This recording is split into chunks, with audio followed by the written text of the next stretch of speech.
Well, good afternoon. From the beginning of this coronavirus pandemic, one of the biggest problems in America has been the lack of availability of testing.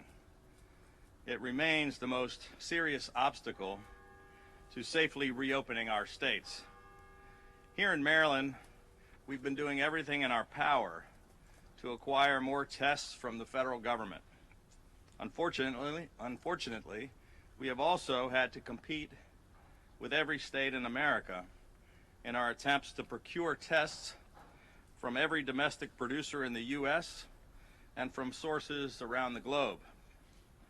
As I said last week, adequate testing is one of the 4 critical building blocks of our Maryland Strong roadmap to recovery. Over the past 30 days, Maryland has successfully expanded our testing capability by over 5,000%, and we have now completed over 71,000 tests to date. Last week, we secured 40,000 additional tests, and we invested $2.5 million to help the University of Maryland Baltimore lab use cutting-edge robotics to build up their capacity in order to handle up to 20,000 tests per day. All of that progress to date has been important, but this weekend we took an exponential, game-changing step forward on our large-scale testing initiative. We've been quietly working for a number of weeks on a confidential project called Operation Enduring Friendship. And on Saturday, the First Lady and I stood on the tarmac at BWI Airport to welcome the first ever Korean Air passenger plane, a Boeing 777, which had no passengers, but which was carrying a very important payload of lab-gun COVID-19 PCR test kits from a South Korean company called Lab Genomics, which will now give Maryland the capability of performing 500,000 coronavirus tests. The 500,000 test capacity, which we have just acquired, is equal to the total amount of testing which has been completed by 4 of the top 5 states in America combined. Operation Enduring Friendship was launched on Saturday, March 28th, when I asked my wife, Yumi, to join me on a call with Korea's ambassador to the United States, Lee Soo-hyuk. We spoke of the special relationship between Maryland and the Republic of Korea, and we made a personal plea in Korean asking for their assistance. That call set in motion 22 straight days of vetting, testing, negotiations, and protocols between our scientists and doctors, 8 Maryland state government agencies, and our counterparts in Korea. We convened countless calls nearly every night. Sometimes it seemed like all night, working through language barriers and a 13-hour time difference. And at the last minute, we then navigated clearances across multiple U.S. agencies, including the FDA, the USDA, and Customs and Border Patrol, in order to complete this incredible mission for the people of Maryland. I want to sincerely thank our Korean partners for assisting us in our fight against this common hidden enemy. 감사합니다.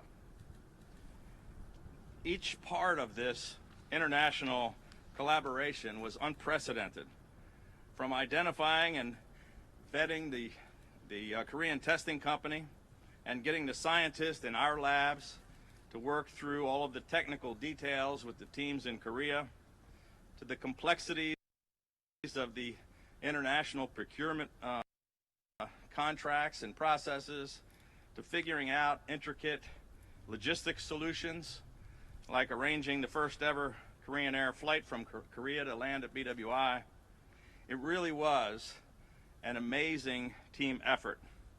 And I want to personally thank President Moon Jae-in, Prime Minister Chung, Ambassador Lee, and Prime Minister Hong, the Director for Public Diplomacy at the Ministry of Foreign Affairs, who is here representing the Republic of Korea today and who was there with us at BWI on Saturday.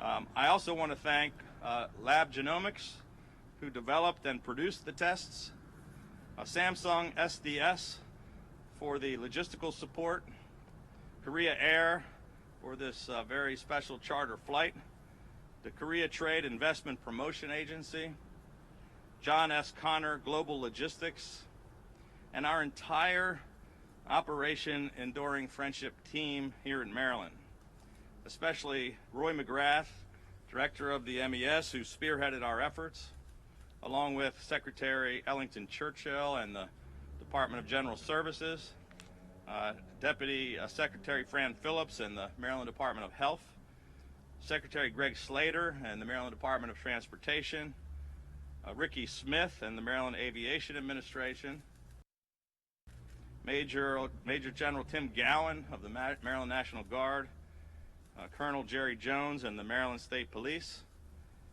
Budget Secretary David Brinkley in the Department of Budget and Management. And I want to give a special thanks to Sue Koo from the Governor's Office of Community Initiatives, who stayed awake many nights assisting us with communications and who served as our lead translator throughout this entire process. I'd also like to thank our federal partners here in the U.S. for their cooperation. But most importantly, I want to thank Maryland's First Lady, my wife Yumi. She truly is a champion of this Operation Enduring Freedom. You may know her as the first Asian First Lady of Maryland, but she's also the very first Korean American First Lady of any state in the history of the United States. And it's why we have, and we're so proud to have, such a special bond with South Korea. In February, the First Lady and I worked with Ambassador Lee to arrange for a reception at the ambassador's residence in Washington during the NGA annual winter meeting. It was the first time that America's governors had all gathered together at the Korean ambassador's residence. And it was a special surprise for us when President Moon appeared on a video screen to recognize our special partnership. And he said he was so proud of my wife, and he said that that they considered me as a Hanguk Sai, which means a son-in-law to the Korean people. And I considered it quite an honor for him to say that night, but I had no idea just how much that would truly come to mean these 2 very long months later. Later this week, we will be introducing our Maryland Strong Roadmap to Recovery. This recovery plan has 4 building blocks, including a robust contact tracing operation, increasing our supply of PPE, and increasing our hospital surge capacity. And our team has been making significant progress on each and every one of these criteria. But the most critical part of both our recovery plan for Maryland and the reopening guidelines that the President introduced on Thursday is the capability to do widespread testing.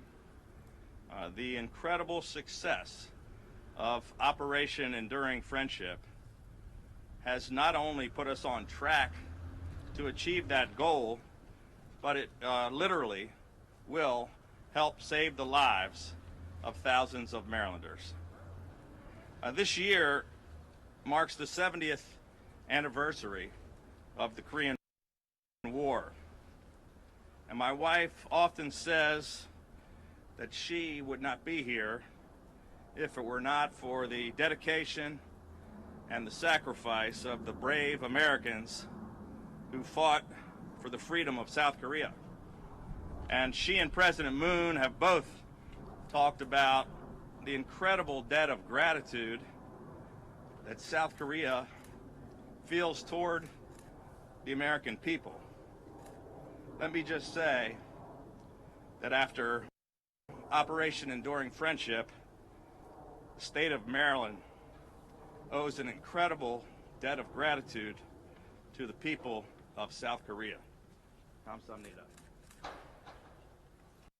As Maryland begins its reopening and recovery, Marylanders should feel confident knowing that we have done everything in our power, gone to every length, and used every tool and every resource at our disposal to defeat this deadly virus. May God bless the great state of Maryland, the Republic of Korea, and the United States of America. With that, I'd be happy to take a few questions. Governor, you Yes. have 500,000 tests now. What are we going to do with it? Well, so this is the first step. There's still a whole lot of work to be done, but it puts us in a tremendous position. The health department can probably talk in greater detail about that, but it sets us up to be able to spread these out across the state, work with different labs, and to utilize them in many different ways. This is still a part of our testing process. We have many different tests that we're working on, but it'll enable us to identify those who are sick and those who have the virus, so it can help us isolate and do our contact tracing and keep people safe all across the state and help us with our reopening. When do you think, when will they start making their way out? We're going to start right away, but it's going to take a while to go through all of those and ramp it up. But immediately is when it's going to start. We've already done all the protocols and done the testing, and the labs have been working together. So this is a long-term testing strategy, and this capability is going to take a while, and it's going to help us continue for many months to come. But we're going to start right away. Governor, how much do these tests cost? Will this flatten the curve, demolish the curve, and how quick is the turnaround on it? Well, we're very pleased that we have been flattening the curve. It's a little bit why we're behind, a couple weeks behind everybody else, and why our numbers aren't as high as other places. But when you flatten the curve, you also lengthen the time frame. So it's going to take a while, but I don't know if it's going to demolish the curve, but it certainly is going to enable us to open in a much safer way and to help us to protect a lot of folks. I believe the cost is about $9 million for these tests. As you know, we announced about a week ago that we potentially might lose $2.8 billion by July 1st in revenue. So $9 million to try to, keep hundreds of thousands of people safe and protect thousands of lives and to get our economy back on track seems like a pretty worthwhile investment. Governor, do these tests have everything that's needed right away, or do you still need key tests and things like that? Well, it's a great question. They don't have everything that's needed. It's a very complex set of things that goes into the testing. So you need the lab capability, you need the swabs, you need the reagents, and they all have to kind of work together. As I understand it, there's about 9 steps involved in the process. A couple of these steps we've contracted with and have received from the 2 companies in Korea. Other things we have acquired and or are acquiring from the federal government and from other sources here in the U.S., but it's going to take a while to ramp up all of the things that we need to utilize all of the tests. Governor, were you, during the 22 days of diplomacy and negotiation, were you competing against other federal or state entities, and do you have any sense of what that did to the final cost? No, I think that the federal government, President Trump had talked with President Moon about a federal supply, but I don't think, to my knowledge, they were not negotiating with any other states. I had a question about reopening Maryland. When it comes to working with the other regions as well, DC and Virginia, at what point do we get to the next phase and when will we see people who are not symptomatic testing as well? Well, we had a great conversation. I think Friday with Governor Northam and Mayor Bowser. We're all working together. Everybody, all of our numbers, we're watching and hoping to see that downward trend. We're not quite there yet, but we're all going to work together. When we start to see the numbers go down, when we've got all those other things ready, then we're all anxious to get our economies opened up as soon as we possibly can, and if we can do it in a safe way. And we're going to do so in cooperation with our neighbors. How would that be achieved? Is it possible to reopen parts of Maryland, not others? It's possible. It's one of the things that we'll be discussing later in the week. You know, it's if you look at you could possibly do things in different regions or different parts of the state, but what we don't want is to have one place open, everybody rushes over there and then infects that county. So there's a lot of thought that goes into that. Certain areas don't have as bad of an infection rate. It may be because they haven't done enough testing, or you know, what we don't want is to have the neighbor next door come over. If you open up everything, then they're going to be flooded with more infected folks. Governor Hogan, you had said previously 10,000 tests a day was the threshold you were hoping for. So this shipment gives you 50 days supply of tests. Are you still working on Operation Enduring Friendship? Will there be more charter flights coming with more supplies to test? So as I pointed out, this 500,000 tests is more than the 4 of the top 5 states in America have done so far in the entire COVID-19 crisis. So it's a huge step in the right direction. It's not the end of it, though. We're still searching. I mean, we got another 40,000 tests last week. We're working on multiple different kinds of tests for different reasons, and we're going to continue our efforts in all of those. This is not the end of the process at all. And we're going to try to be able to be in a position to test as much as possible. We've ramped up our labs. We're continuing to ramp up the lab capability.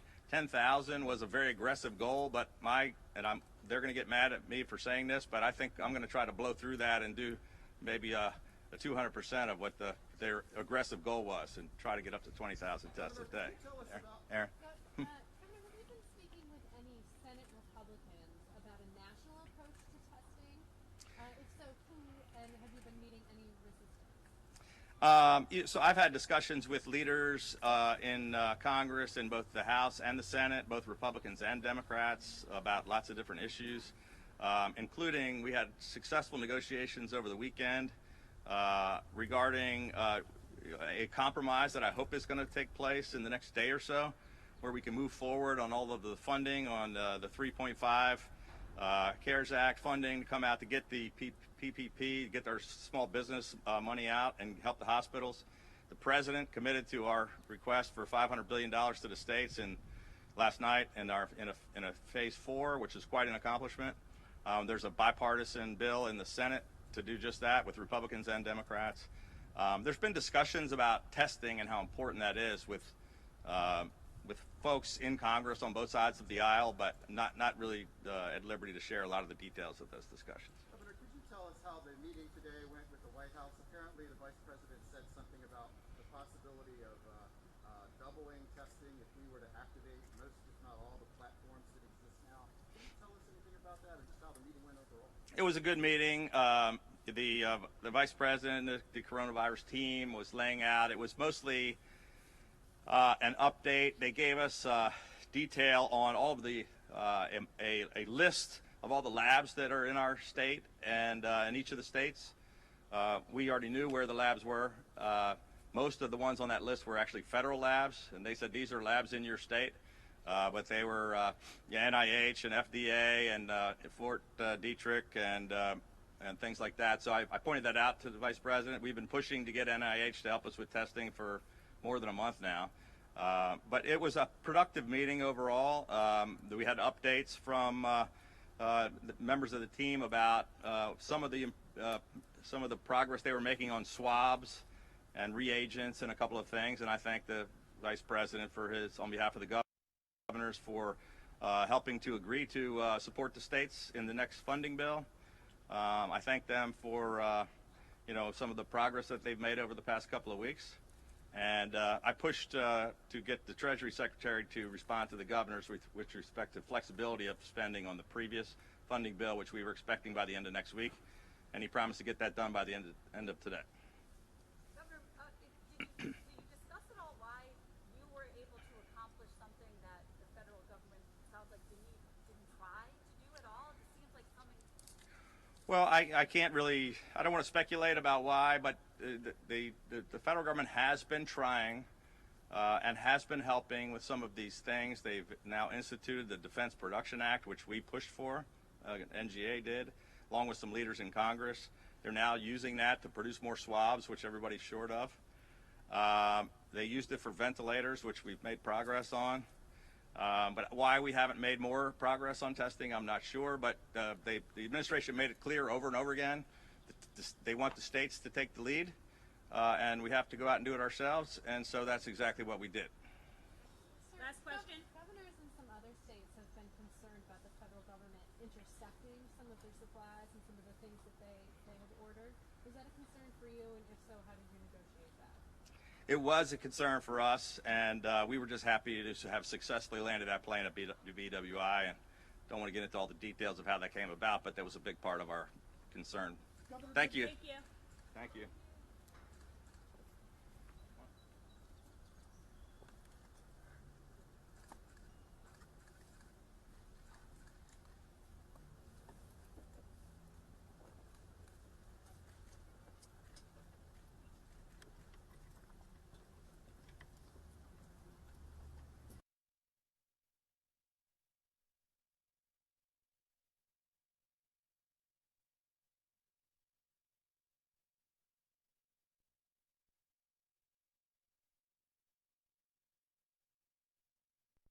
Breaking news tonight, the fight to reopen. Protesters across the country demand the end of lockdowns. I need my job. I need to work. Multiple states now easing restrictions. Some Florida beaches opened and are now packed as the vice president attends a military academy's graduation in person. Signs of hope. The lowest death toll New York's had in weeks. Hospitalization numbers are down. Good news. Is the state coming down from its peak? The battle's still far from over as we get more deadly news from nursing homes. Just how widespread is it? A controversial new study of one American community shows the virus is up to 85 times more widespread than previously believed, as a new report says contamination at a CDC lab slowed initial testing. The risky plan for one European country. No lockdown, schools and restaurants remain open and crowded. Is Sweden's experiment working? This is NBC Nightly News with Jose Diaz-Balart. Good evening. We begin with breaking news. The battle to open states back up for business is playing out in communities across the country tonight. We're also seeing a different kind of gathering. This was the hours-long line at a food pantry this morning, a sign of just how much Americans are struggling. All this as the healthcare fight is still far from over. The U.S. hit a new milestone today. More than 700,000 confirmed cases of coronavirus. Our reporters are covering this story from across the country. We begin with Sam Brock in Miami. Tonight, fresh anger rippling across the country. I need my job. I need to work.